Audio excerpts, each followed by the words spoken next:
Now we're going to switch gears and move from the why of social and emotional learning to the how by taking a closer look at the Wellbeing Canada resources. To access these resources, you're going to simply start by visiting the Education Plus website. You'll see the URL there. When you arrive on the homepage, you'll hover over the initiatives option on the top right side, and you'll see the Wellbeing Canada option pop up. Now, to start, there are three learning goals of the Wellbeing Canada curriculum. The first is to support our students to promote their social and emotional learning competencies and well-being. Secondly, it's to help our young people improve their self-management, social and self-awareness abilities. And finally, to help our students build healthy relationships with themselves, with their peers, and with their larger community. Now, when it comes to the resources, here is a glance at what's available to you. We have lesson packages for K-12 broken down by 4 different grade bands. And then in addition to our lesson packages, we have some complementary resources, including a foundational module, some trauma-informed practice modules, and a great educator guide on the Wellbeing Canada program. For K-6 lessons, while they are differentiated, they include the same well-being topics. And we always encourage starting with a foundational module as the very first step to set the stage for a safe and caring classroom environment. From there, we then encourage you to go into the well-being and mindfulness lessons 1 through 4, following gratitude, empathy, and compassion, before students are then exploring altruism, resilience, and doing a comprehensive review and reflection on how much they've learned and how their outlook has changed from the beginning of the wellbeing program to where they are today.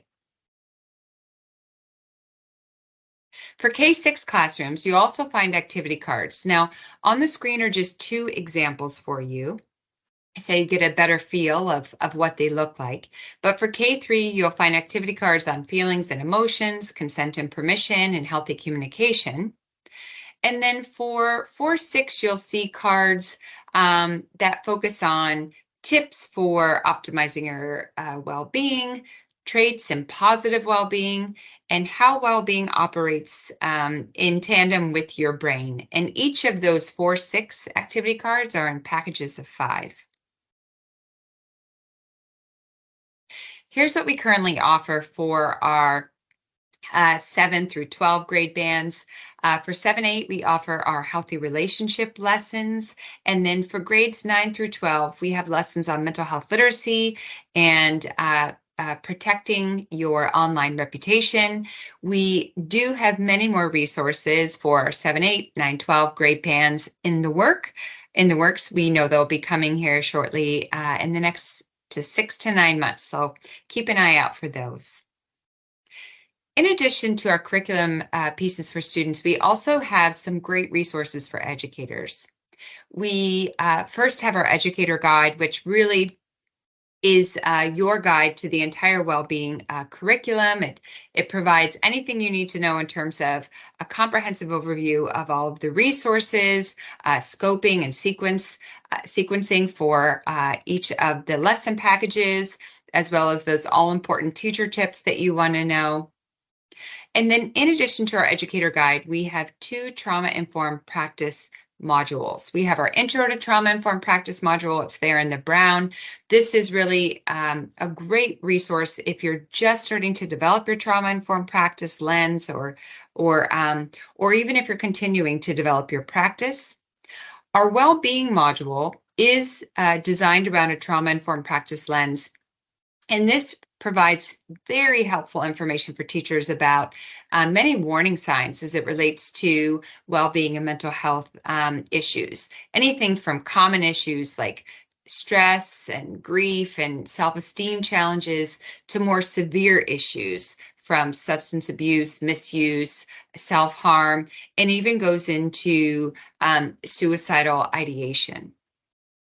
Our trauma-informed practice modules also lay out different types and causes of trauma and how to create a classroom environment that is a safe, predictable space for students who are currently experiencing trauma or who have experienced trauma in the past. Finally, let's take a quick look at the foundational module. We want to do a walkthrough of this module with you. And this resource is not grade banded. It's really relevant for K-12. The great thing about the foundational module is that it gives your students full ownership of the brainstorming that they want to do to set up their caring classroom environment. What does it look like and sound like and feel like?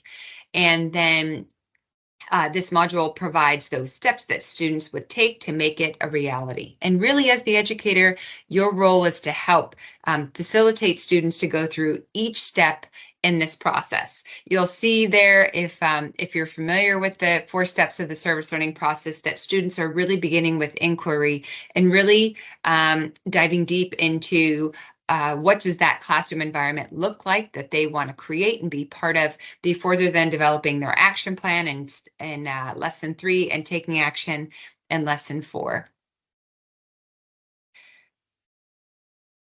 We know that one of the common questions we get when it comes to the foundational module is about pacing and is about timing. Like, when is really the best time of the year to bring the foundational module into your classroom? And here are our best recommendations. We highly recommend, if possible, spending a good chunk of time to implement these lessons, ideally in a full day setting or even in a half day setting, so that students have the space and the time to be able to do the full brainstorming, ideation, and to create this concept at one time.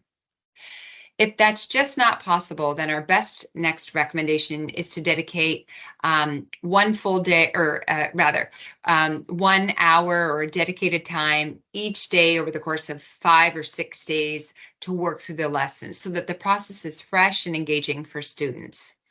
And while these lessons, again, are ideal to do at the start of the year, we also know that there's a lot of value in doing the foundational module after returning from winter break.